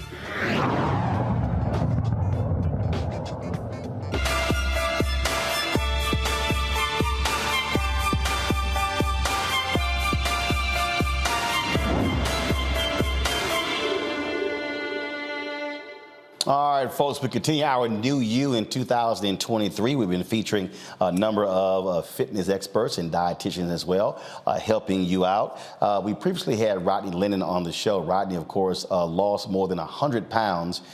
You look at his Instagram page and Twitter page, he often is talking about really encouraging men and fathers to lose weight and to stop making excuses in doing so. And one of the things that he talks about a lot is that if you're trying to lose a large amount of weight, and that is large amount of weight, which is anywhere from 40 to 100 pounds, you really are going to have to be lifting weights to do so. And so he joins us now from Atlanta. Rodney, glad to have you. And so, Rodney, when you talk about that, and I've seen a lot of your videos, you're not saying, hey, don't do cardio. I see these other commercials that are running on YouTube and others where they're like, oh, you're wasting your time on the treadmill. Because I've seen you where you say, no, I get my cardio in, but you're emphasizing that. And we had Cheryl Grant on the other day, as well as Funk Roberts, and they both said, as you get older, you have to utilize the weights in terms of building muscle mass. Yep, because again, Roland, as you age, the first thing that's going to go is your strength. So especially as fathers, you got a wife at home, you got kids at home, you got a career to focus on. So as you're going through that journey of dealing with all your responsibilities and losing weight at the same time, it's imperative that you lift heavy weights. Not saying you got to go be a bodybuilder or nothing crazy like that, but you want to lift the weights that can challenge you as a man. So whatever you can safely handle for anywhere between 8 to 20 reps, that's what's going to help stimulate that good muscle growth. Because again, a lot of brothers are trying to lose this weight, but they're worried about having loose skin or being saggy or just looking like a deflated version of themselves once the weight comes off. But that's where the weight training comes in at. You can do all the cardio you want. Yeah, that's going to bring the number on the scale down. But when it comes to recomposing your body, helping you look totally different, making that amazing transformation, going from wherever you're starting at to where you want to be, that's where the weight training is going to come in at. So we're talking about, okay, we're talking about weights, okay? First of all, obviously it goes to how much. Also, resistance bands. So let's say somebody doesn't have access to weights. Your thoughts on the use of resistance bands? So when we say weight training, that's just one form of resistance training. It's a lot of forms of resistance training. So you do have weights. You have resistance bands. You have TRX suspension training. You have cables. You have machines. It's a lot of different things. You also have dumbbells and kettlebells, things like that. So all of those things fall under the category of resistance training. Even body weight, air squats, push-ups, body weight dips, body weight lunges, right? All of these things are still stimulating some kind of muscle growth. When you stimulate that muscle growth, that's going to help your body overall, speed up your metabolism, help with insulin sensitivity, right? And also, too, again, going back to what you talked about right off the bat, helping you age gracefully, right? As we get older, the first things we're going to do is lose our ability to stand up or to get ourselves up off the floor, right? But this is where the weight training comes in at, to basically delay that whole process for as long as possible.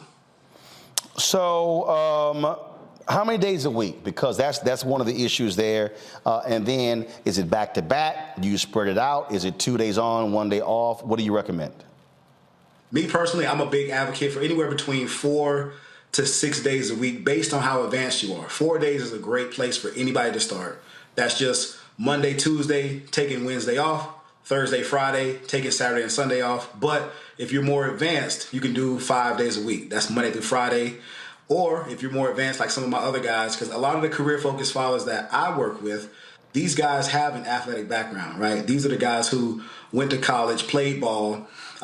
They didn't go to the NFL, or they didn't go to the NBA or MLB, so they went straight to being desk jockeys, right? So these guys have the past experience where they can train 5 to 6 days a week, and they can still stay relatively safe. So for anybody that's out there that doesn't have that athletic background, 4 to 5 days, that's the place where I like to keep everybody at. So that way you can, stay safe. You can have that work-life balance and also hit your goals in a timely fashion. All right, so for that person, for that individual who didn't have the athletic background, how do they start? Where do they start? I would recommend starting with machines, starting with cables. That's a more safer option because, again, you don't want to jump straight into the big movements like the dumbbells and barbell squats and deadlifts and stuff like that. Do the machines. They're more safer for beginners, so that way they can learn the technique. Their bodies can develop that resistance to that training. So as you start to, build up the muscle that can handle these intense exercises, then they can get more advanced and do more free weight exercises. But also, too, whether you're a beginner, intermediate, or you're advanced, everybody has to do that cardio. It's no way around the cardio. And again, we talk about cardio. Is it now? I got to ask you this here because I heard you dogging walking, and I said I need him to clarify because and I talked about this here when I was in Jamaica. I couldn't, again, the golf course, don't even get me started how bad the golf course was. So I couldn't play golf like I wanted to every day. It was just awful. And I actually only worked out in their gym one day. But what I did was I literally walked anywhere from 3 to 5 miles every single day. And when I came back, my trainer was like, all right, how bad was it? And I said, well, actually, I lost 7.5 pounds. He's like, are you serious? I have also a guy I work with, Joe Cheatwood. Joe dropped almost 40 pounds, and his whole deal was he was walking anywhere from 5 to 7 miles a day. And so talk about that, because I think your video said you said walking is not a workout. So explain that. Okay, so when I say walking is not a workout, right? Walking or non-exercise activity, that's the activity that we do outside of strenuous workouts or strenuous activity, right?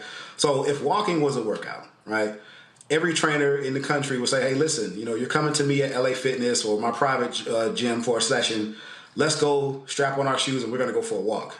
That's not the case, right? So when I say walking is not a workout, it is a great form of exercise. It's beginner friendly, it's low impact, and it will burn calories. It will help you lose weight. But we're talking to people who are anywhere between the ages of 28 to 48, maybe a little bit older, right? You're still able-bodied. So a workout is some form of resistance training and some form of cardio. Right. So again, what I think, how I saw what you're trying to tell people is, look, again, if you're trying to lose large amounts of weight, yes, you can do your walk, you can do that, but you're gonna have to add something else to it because you also have to accelerate that as well. Yeah. So the goal of weight loss, Roland, is burning calories. You want to always be burning calories all around the clock. So just using myself for an example, right? Not to pick anybody out or single anybody out. When I was working in the warehouses, banging my head on the wall to become a logistics manager, I would work out, do my weight training, I would do my cardio before work, literally lay around, do nothing all day. I would go into work with maybe 1,000 steps for the day total. But by the time I got off, right, I would probably rack up 15,000, maybe 20,000 steps. I would have to literally sit around at work and do nothing to just get 10,000 steps for the day, right? But that's still, whether I got 10,000 steps or 20,000 steps, that still is not my main source of exercise. Yep, I got it there. All right, so we're going to do this here, folks. We're going to go to a break. We're going to come back with questions from our panelists here. And again, so I want y'all to do this here. If y'all missed our previous segments, I want you to go to our Black Star Network app, go to our YouTube channel. You can see those as well. One of the things we're going to be doing, we're going to be breaking these out and actually posting them as individual segments and then creating a series on our YouTube channel and the app. That way you can see all of them all grouped together. And we're not stopping this. Of course, we have our Fit, Live, Win segment every single Monday, and there are other folks we're going to be having on talking about these issues because our goal is real simple, is to give you as much information as possible.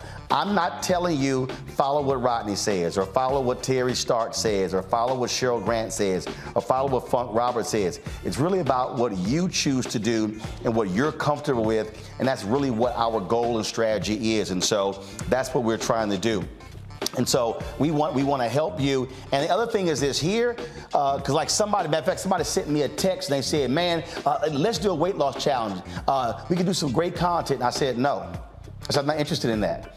Because really, it's not even really about a weight loss contest. What it really is how are you changing your overall plan? And I actually said this, I did a video on Instagram that when I was in Jamaica, I realized how crazy my life was in 2022 when I looked at how many people had access to me, who was texting me, who was calling me. So guess what? The workout was all thrown off, the eating was thrown off, the sleep was thrown off. And so I had to make these adjustments in those other areas because they all go together. And so again, that's really what this is about, is sort of just getting you to think differently about this and changing your approach. And so if you're sitting here saying, man, look, I'm trying to change my diet. Well, if we can get you to drink more water, that's why we have experts talking about that and the value of that as well. Getting you to cut back. And I think, Rodney, part of the reason also losing the 7.5 pounds in Jamaica, did not do any processed foods for 10 days. That's the piece as well. So no cookies, no chips, anything along those lines.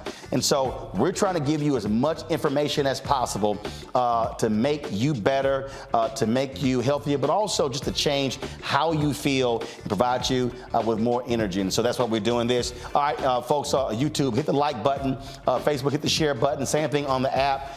You support us, download the Black Star Network app, Apple phone, Android phone, Apple TV, Android TV, Roku, Amazon Fire TV, Xbox One, Samsung Smart TV. You can also, of course, help us by joining our Bring the Funk fan club. Send your check and money orders to P.O. Box 57196, Washington, D.C. 20037-0196. Cash App, $RM Unfiltered. PayPal is R Martin Unfiltered. Venmo is RM Unfiltered. Zelle is Roland at RolandSMartin.com, Roland at RolandMartinUnfiltered.com. And be sure to get a copy of my book, White Fear, How the Browning of America is Making White Folks Lose Their Minds. Download your book from Audible. And we're going to be in St. Louis, January 21st for our White Fear tour at the St. Louis Urban League. Our kid is at 3 p.m. Send us RSVP, info at RolandSMartin.com. I'll be back.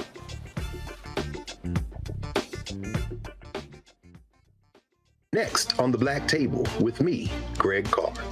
Our legal roundtable is back in session as we look at yet another potential landmark case being considered by the United States Supreme Court. This one is called 303 Creative versus Alennis, and may be the most important and far-reaching First Amendment, that is freedom of speech, case of our time. It could, depending on how the court rules, open the door for a return of Jim Crow segregation laws. It's true. If you say we can discriminate against one, you're saying we can discriminate against all. That's on the next Black Table. Don't miss it. Right here on the Black Star Network. On the next Get Wealthy with me, Deborah Owens, America's Wealth Coach, the number of people working from home has quadrupled to almost 30%. You're going to learn how you can now create your money space. It can impact your mood, your mindset, and your ability to get wealthy. Interior designer Nikki Klug joins us to share exactly what you need to do to create a winning workspace. Make a space that is going to instantly put you in the mindset so that you can be more productive, so that you're organized, so that you're inspired, or you're really focusing in on the task at hand. That's right here on Get Wealthy, only on Black Star Network. We're all impacted by the culture, whether we know it or not. From politics to music and entertainment, it's a huge part of our lives, and we're going to talk about it every day right here on The Culture with me, Faraji Muhammad, only on the Black Star Network. Hi, I'm Vivian Green. Hey everybody, this is your man Fred Hammond, and you're watching Roland Martin, my man, Unfiltered.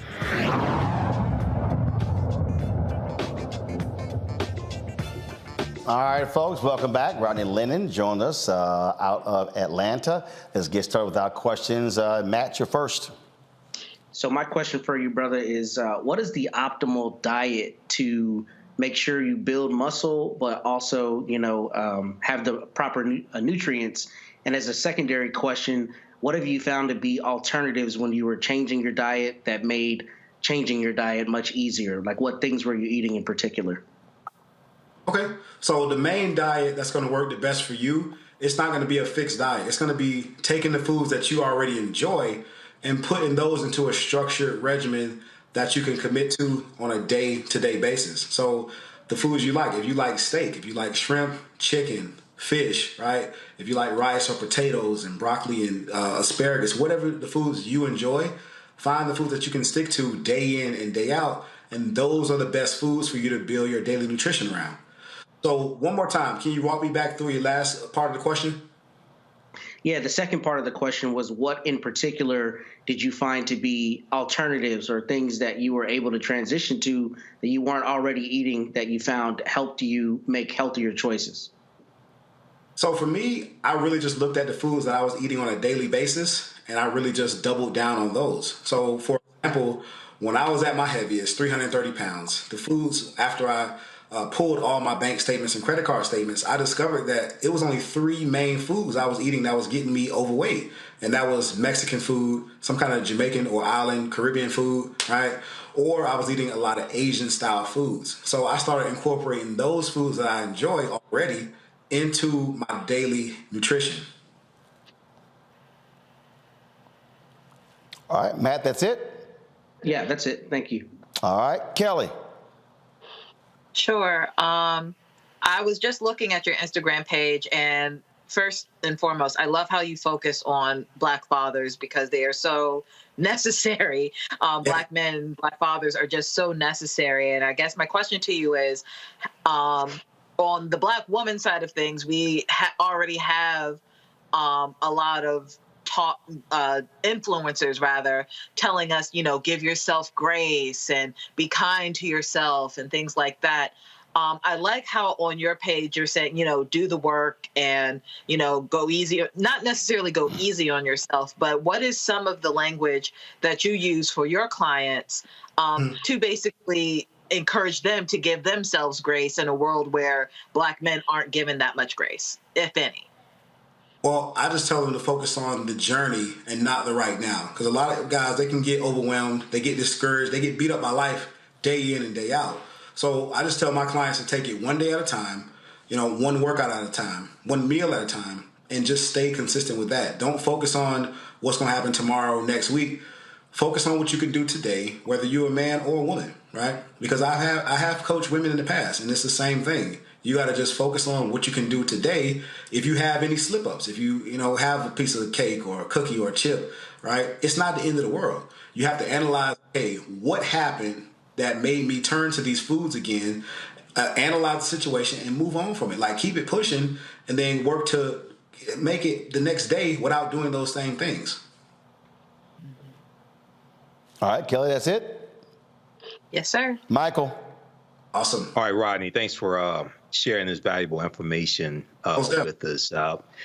Back in October 2022, I started back working out regularly. So I work out 5 days a week now. I've lost 15 pounds and probably 2 or 3 pant sizes. So I do a mixture of, in addition to cardio, I do a mixture of resistance bands and weights as well. Talk about the advantage of resistance bands when it comes to constant tension on the muscle, as opposed to like free weights, but also how resistance bands are better for your joints as you get older. Well, resistance bands, they do have their place, but they are safer. They're a safer option for guys who are just getting into working out. They don't want to put too much strain on their joints or their ligaments, right? So they can be used both 3 ways, actually. Before the workout, they can be used during the workout to keep constant tension on the muscle, to keep you from pulling anything like that. And also, too, for stretching at the end of a workout, especially when, it's very hard for us as we age to stretch our legs out and stuff like that. They can definitely be very helpful at the end of a workout to help you get a very good stretch and cool down from strenuous exercise. Okay, thank you. And the thing there on the resistance bands is the same thing with the weight machines, Rodney. It's not trying to hurry up and get them done real quick. It's actually doing a lot slower. Yep. Keeping that constant tension on the muscle, right? Feeling the workout, focusing on each body part that you're trying to develop, because that's the overall goal, right? Some guys got certain body parts they want to develop, chest, their arms, their back, or whatever is the body part they want to bring up. But just being consistent with that, focusing on what you're working on, that's going to help you get that overall physique that you're working for.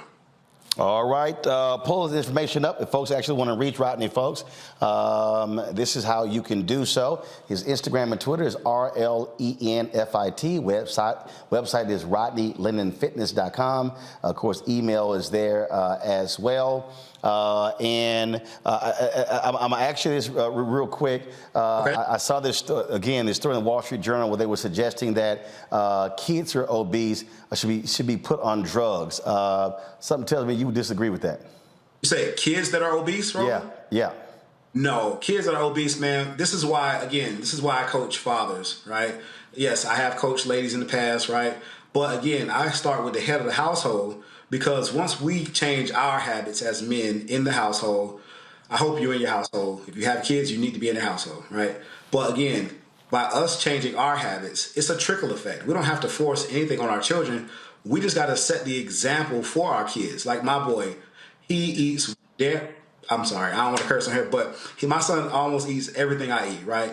And again, our children look to us. We are their first example in life, period. So if you your habits, your kids will be greatly affected by the decisions you make. All right. Rodney Lennon, I appreciate it, man. Thanks a lot. Awesome, Roland. Have a good night. All right, thanks a lot. Mac, Kelly, Michael, we surely appreciate y'all being on the show as well. Thanks a bunch. Folks, I will be in Wichita, Kansas on Monday, speaking of their MLK event, so looking forward to that. I hope you guys have a great weekend. Congratulations to the Deltas for their anniversary. The AK's anniversary is, I think, Sunday or something like that? Deltas today, AK's on Sunday. Don't forget the Sigmas. Yeah, but that passed, so we already talked about that. You late. January 9th. No, you late. See, all y'all could be in January, but there's only one that's in December. All right, folks, we'll see y'all Monday right here, Roland Martin Unfiltered on the Black Star Network. Of course, we always end Fridays showing all the people who are on our Bring the Funk fan club. And so it's a lot of names. It takes a while. Here we go. See y'all next week. Ho!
Black Star Network is here.